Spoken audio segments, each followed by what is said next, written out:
Hello everyone. आज हम आपको सीबीएसई पैटर्न में पॉलिटी का फर्स्ट चैप्टर स्टार्ट कर रहे हैं। इस चैप्टर की मैं आपको रेफरेंस दूंगी और हर एक वर्ड का मीनिंग बताते हुए इस चैप्टर को डिस्क्राइब करूंगी। सो ये हमारा पॉलिटी का फर्स्ट चैप्टर है। चैप्टर का नाम है पावर शेयरिंग और मैं इस वीडियो का फर्स्ट पार्ट इस वीडियो में कवर कर रही हूँ। सॉरी एवरीवन, यहाँ पास में कंस्ट्रक्शन वर्क चल रहा है, इसीलिए थोड़ा नॉइस सुनने को मिलेगा। प्लीज़ आप लोग उसे इग्नोर करना। सो लेट्स स्टार्ट नाउ। चैप्टर का नाम है पावर शेयरिंग। सबसे पहले हम इस चैप्टर का ओवरव्यू रीड करेंगे, जिससे कि हमें ये पता चलेगा कि इस चैप्टर में किस बात पे ध्यान दिया गया है और क्या क्या आपको बताया जाएगा। With this chapter, we resume the tour of democracy that we started last year. We noted last year that in democracy, all power doesn't rest with any one organ of the government. इस chapter में हमें बताया गया है कि जो हमारी democracy है, डेमोक्रेसी यानी कि लोकतंत्र, वो पिछले साल जो शुरू हुआ था और पिछले साल जो लोकतंत्र था, इसमें हमें क्या क्या राइट्स दिए गए हैं, क्या क्या पावर दिए गए हैं और गवर्नमेंट हमें क्या क्या राइट्स देती है डेमोक्रेसी में, इसके बारे में बताएंगे। An intelligent sharing of power among legislature, executive and judiciary is very important to the design of a democracy. In this and the next two chapters, we carry this idea of power sharing forward. We start with two stories from Belgium and Sri Lanka. इससे हमें पता चलता है कि democracy के through जो judiciary है या फिर जो हमें न्याय दिलाते हैं और कैसे हम अपने देश में एक जागरूक नागरिक बन सकते हैं। तो सबसे पहले हम अपनी इस पॉलिटी पोर्शन की स्टार्टिंग में दो स्टोरीज बेल्जियम और श्रीलंका देश की है, उससे हम शुरुआत करेंगे। Both these stories are about how democracies handle demands for power sharing. इन दोनों स्टोरीज़ में हमें बताया गया है कैसे जो लोकतंत्र में उस टाइम जो हमारे ऊपर शासन करते थे या उस देश में शासन करते थे, वो कैसे अपनी अपनी ताकतें साझा करते थे, मतलब बांटते थे। The stories yield some general conclusions about the need for power sharing in democracy. These allows us to discuss various forms of power sharing that will be taken up in the following two chapters. इन दोनों stories हमें कुछ normal information मिलेगी power sharing के बारे में और इसके बारे में हम डिस्कस करेंगे। So let's start. Belgium and Sri Lanka, यहाँ दो देशों की बात हुई है, Belgium and Sri Lanka. Belgium is a small country in Europe, smaller in area than the state of Haryana. Belgium जो है एक छोटा सा देश है यूरोप का, जो कि हमारे भारत में जो राज्य है हरियाणा, उससे भी छोटा वहाँ का क्षेत्रफल यानी एरिया है। It has borders with France, the Netherlands, Germany and Luxembourg. इसकी जो बॉर्डर यानी कि एक कंट्री से दूसरी कंट्री जो अटैच्ड हैं या उनकी सीमाएं साझा करता है, वो कौन कौन से देश हैं? फ्रांस, नीदरलैंड, जर्मनी और Luxembourg. It has a population of a little over 1 crore, about half the population of Haryana. इसकी जो जनसंख्या यानी पॉपुलेशन है वो 1 करोड़ से भी कम है और हमारे हरियाणा राज्य की जनसंख्या की आधी है। The ethnic composition of this small country is very complex. Of the country's total population, 59% lives in the Flemish region and speaks Dutch language. ये जो है इसमें ethnic composition of small country, मतलब यहाँ पे जो है छोटे से देश में किस तरह ये सर्वाइव करते थे, बहुत ही कठिनाई होती थी और जो 100% में 59% पॉपुलेशन है वो फ्लेमिश रीजन की थी और डच लैंग्वेज बोलते थे। Another 40% people live in the Wallonia region and speak French, और बाकी जो 40% जनसंख्या के लोग थे या आबादी थी वो वेलोनिया रीजन में रहते थे और फ्रेंच भाषा बोलते थे। Remaining 1% of the Belgians speak German, और इसमें 1% जो बचती थी जनसंख्या वो जर्मन बोलती थी। In the capital city Brussels 80% people speak French while 20% are Dutch speaking. इसमें से जो एक शहर यहाँ की राजधानी थी ब्रुसेल्स उसके 80% लोग फ्रेंच भाषा बोलते थे और 20% डच बोलते थे। The military French speaking community was relatively rich and powerful. जो फ्रेंच बोलने वाली आबादी थी वो मोस्टली क्या थे, बहुत ताकतवर और अमीर थे। This was resented by the Dutch speaking community who got the benefit of economic development and education much later। मतलब जो डच बोलने वाला जो आबादी थी वहाँ की, जो डच बोलती थी, मतलब उनका जो इकोनॉमिकल डेवलपमेंट था बहुत कम होता था और उनको एजुकेशन यानी कि शिक्षा बहुत देर से मिलती थी। This led to tensions between the Dutch-speaking and French-speaking communities during the 1950s and 1916। यही रीज़न था जो डच बोलने वाले और फ्रेंच बोलने वाले जो लोग थे या उनकी आबादी थी उनके बीच तनाव का कारण था 1950 और 1960 के time.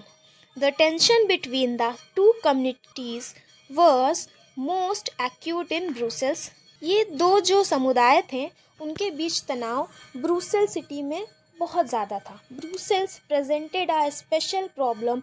The Dutch speaking people constituted a majority in the country but a minority in the capital. इसका मतलब ये था कि पूरे देश में जो डच बोलने वाले थे उनकी मेजॉरिटी यानी उनकी संख्या ज़्यादा थी, लेकिन उस एक ब्रुसेल शहर जो कि हमारी कैपिटल थी उसमें उनकी संख्या बहुत कम थी। Let us compare that to the situation in another country.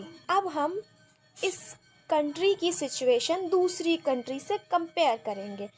Sri Lanka is an island nation just a few kilometers off the southern coast of Tamil Nadu. जो श्रीलंका था वो एक इसलैंड यानी कि द्वीप समूह देश था।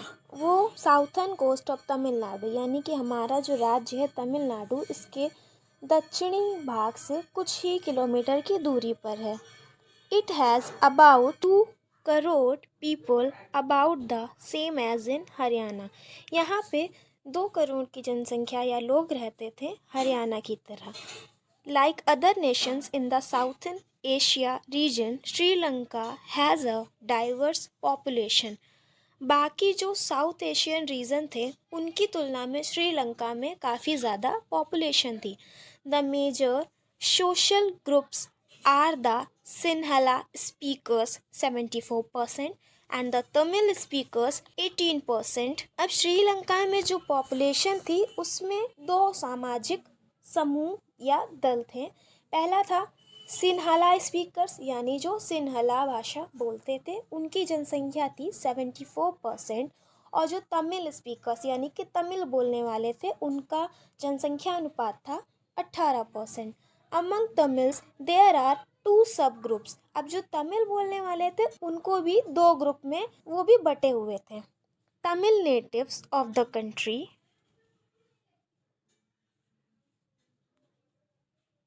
Are called Sri Lankan Tamils. एक जो थे तमिल में रहते थे उनको क्या कहा जाता था, श्रीलंकन तमिल। उनकी कितनी पॉपुलेशन थी, 13%। The rest whose forefathers came from India as plantation workers during colonial period are called Indian Tamils।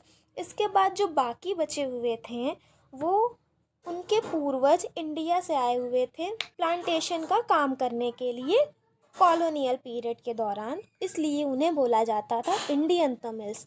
As you can see from the map, Sri Lankan Tamils are concentrated in the north and the east of the country.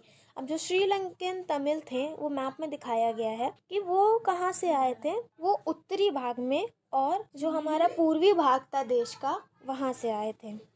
Most of the Sinhala speaking people are Buddhist while most of the Tamils are Hindus और Muslims. इसके बाद जो सिन्हला बोलने वाले लोग थे वो ज़्यादातर बौद्ध धर्म के थे और जो तमिल बोलने वाले थे वो या तो मुस्लिम थे और या तो हिंदू थे। There are about 7% Christians who are both Tamil and सिन्हला। इसके बाद जो 7% जो ईसाई लोग थे वो तमिल और सिन्हला बोलते थे। Just imagine What could happen in situations like this? In Belgium, the Dutch community could take advantage of its numeric majority and force its will on the French and German speaking population. अब आप imagine कीजिए कि उस time क्या situation रहती होगी जब Belgian में जो डच बोलने वाले लोग थे, मेजोरिटी ज़्यादा होने की वजह से उनको कई सारी सुविधाएं मिलती थी, और जो फ्रेंच और जर्मन बोलने वाली पॉपुलेशन थी उनकी तुलना में उन्हें ज़्यादा फैसिलिटीज़ मिलती थी डच कम्युनिटी वालों को। This would push the conflict among communities further. इसके बाद क्या हुआ, उन जो समुदाय थे दोनों, उनमें यही रीज़न था विवाद का। This could lead to a very messy partition of the country. Both the sides would claim control over Brussels. इसके बाद जो मतलब उस देश में जो पार्टीशन हुआ वो ब्रुसेल्स में क्लेम कर सकते थे अपनी मेजॉरिटी पे। In Sri Lanka the Sinhala community enjoyed an even bigger majority could impose its will on the entire country। Sri Lanka में भी इसी तरह जो सिन्हला समुदाय के लोग थे उनकी मेजॉरिटी ज़्यादा थी, इसलिए वो बहुत आराम से रहते थे पूरे देश में। Now let's look at what happened in both these country. अब देखते हैं कि इन दोनों कंट्रियों के बीच में क्या क्या हुआ। Majoritarianism in Sri Lanka. Sri Lanka emerged as an independent country in 1948। Sri Lanka को एक 1948 में स्वतंत्र देश घोषित किया गया। The leaders of the Sinhala community sought to secure dominance over government by virtue of their majority। जो सिन्हला समुदाय के लोग थे उन्होंने अपनी मेजॉरिटी का फ़ायदा उठाते हुए वहाँ की जो सरकार थी उस पर राज किया। As a result the democratically elected government adopted a series of majoritarian measures to establish Sri Lanka supremacy. अब क्या हुआ, वहाँ श्रीलंका में जो सिन्हला समुदाय के लोग थे उनकी संख्या ज़्यादा थी, तो इसलिए वहाँ की जो सरकार थी उन्होंने एक सीरीज़ अडॉप्ट की जिसे बोलते थे मेजॉरिटेरियन, यानी कि जिसकी मेजॉरिटी ज़्यादा होगी उसकी सरकार बनेगी और उसकी जो भी उनकी जो वैल्यूज़ होंगी या जो भी वो बोलेंगे वैसा ही वहाँ पे किया जाएगा। In 1956, an act was passed to recognize Sinhala as the only official language, thus disregarding Tamil। अब वहाँ पे क्या हुआ, 1956 में एक एक्ट पास किया गया जिसमें सिन्हला को श्रीलंका की ऑफिशियल लैंग्वेज घोषित किया गया तमिल के अलावा। The governments followed preferential policies that favored Sinhala applicants for university position and government job। अब उन्होंने क्या किया, वहाँ की जो सरकार थी उन्होंने हर पॉलिसी में या किसी भी अगर किसी को किसी यूनिवर्सिटी में कोई काम होते थे या जो भी गवर्नमेंट जॉब से रिलेटेड कुछ भी वर्क होता था उसमें प्रायोरिटी उन्हें ही दी जाती थी जिन्हें सिन्हला आती थी और सिन्हला ही सारे ऑफिशियल वर्क में यूज़ की जाने लगी। A new constitution stipulated that the state shall protect and foster Buddhism. और एक नया संविधान बना जिसमें कि पूरे राज्य में बुद्धिज्म को बढ़ाने के लिए और प्रोटेक्ट करने के लिए एक नया संविधान या नियम लागू किया गया। All these government measures coming one after the other gradually increased the feeling of alienation among the Sri Lankan Tamils। इसके बाद जितनी भी सरकारें आती गई, एक के बाद जितनी भी सरकारें वहाँ पे आई या उनका कार्यकाल रहा, उन्होंने क्या किया, इसको ही बढ़ावा दिया, यानी कि सिन्हला को ही बढ़ावा दिया। जो सिन्हला के लोग थे उनको बढ़ावा दिया, श्रीलंकन तमिल्स को उन्होंने कोई वैल्यू नहीं दी। They felt that none of the major political parties led by the Buddhist Sinhala leaders was sensitive to their language and culture। इसके बाद उनको रियलाइज होने लगा कि कोई भी ऐसी कोई पॉलिटिकल पार्टी है नहीं जिनकी मेजॉरिटी हो जाए मेजर हो जो बुद्धिज्म सिन्हला के, और जो वहाँ लीड करते थे वो मोस्टली कौन थे, बुद्धिस्ट थे, यानी बौद्ध धर्म को मानने वाले सिन्हला के ही लीडर्स यानी नेता हुआ करते थे। वो अपनी लैंग्वेज और कल्चर के लिए बहुत ज़्यादा भावुक थे या सेंसिटिव थे। They felt that the constitution and government policies denied them equal political rights, discriminated against them in getting jobs and other opportunities and ignored their instead। इसके बाद क्या हुआ, जितनी भी गवर्नमेंट पॉलिसीज यानी सरकार की जितनी भी नीतियां बनाई गई उनमें इक्वल पॉलिटिकल राइट्स देने की बात की गई और जॉब देने में डिस्क्रिमिनेशन जो किया जाता था, भेदभाव, उसका विरोध किया गया और कई सारे अवसर जो आते थे और जो उनके इंटरेस्ट होते थे उनको इग्नोर किया गया। As a result, the relations between the Sinhala and Tamil communities strained over time। इसका परिणाम ये हुआ कि सिन्हाला और जो तमिल संप्रदाय के लोग थे उनके बीच बहुत सारे भेदभाव आ गए। The Sri Lankan Tamils launched parties and struggled for the recognition of Tamil as an official language। इसके बाद जो श्रीलंकन तमिल्स थे उन्होंने क्या किया, अपनी भी पार्टी यानी कि दल बनाए और बहुत ज़्यादा संघर्ष किया जिससे वे तमिल भाषा को वहाँ की ऑफिशियल लैंग्वेज बना सके। For regional autonomy and equality of opportunity in securing education और जॉब। तमिल भाषा को वो ऑफिशियल लैंग्वेज बना के जो उनकी रीजनल ऑटोनॉमी थी और जो समानता के अवसर थे उनको सिक्योर करने के लिए, यानी शिक्षा में सभी को समान दर्जा दिलाने के लिए और जॉब दिलाने के लिए उन्होंने तमिल को ऑफिशियल बनाने के लिए बहुत संघर्ष किया। But their demand for more autonomy to province populated by the Tamils was repeatedly denied. लेकिन जो उनकी डिमांड थी की जा रही थी उसे लगातार मना किया जाने लगा या फिर उसको टाल दिया जाता था। By 1980s, several political organizations were formed demanding an independent Tamil Eelam in northern and eastern parts of Sri Lanka। इसके बाद क्या हुआ, 1918 में कुछ पॉलिटिकल संगठन यानी कि राजनीतिक संगठन बनाए गए जिन्होंने तमिल को तमिल ईलम इस नाम से एक स्टेट या स्वतंत्र राज्य बनाने के लिए श्रीलंका में डिमांड की। The distrust between the two communities turned into widespread conflict। इन दोनों समुदायों के बीच में जो इतना बड़ा विवाद था वो एक सब जगह फैल गई। इसके बारे में बातें it soon turn into a civil war, और ये बाद में क्या हुआ, एक सिविल वॉर के रूप में परिवर्तित हो गई स्थिति। As a result thousand of people of both the communities have been killed. इसका परिणाम क्या हुआ, वहाँ पे दोनों ही संप्रदायों के हजारों लोगों की हत्या हो गई। Many families were forced to leave the country as refugees and many more lost their livelihoods. इसके बाद वहाँ के जो कई सारे परिवार थे वो उस देश को छोड़ने के लिए मजबूर हो गए और एक रिफ्यूजी की तरह जीवन बिताने लगे, और कई सारे लोग जो थे जो उन्होंने अपना लिवलीहुड यानी कि जीवन यापन की जो प्रक्रिया होती है उसे खोना पड़ा। You have read chapter 1 of economics textbook class 10th about Sri Lanka's excellent record of economic development, education and health, but the civil war has caused a terrible setback of the social, cultural and economic life of the country।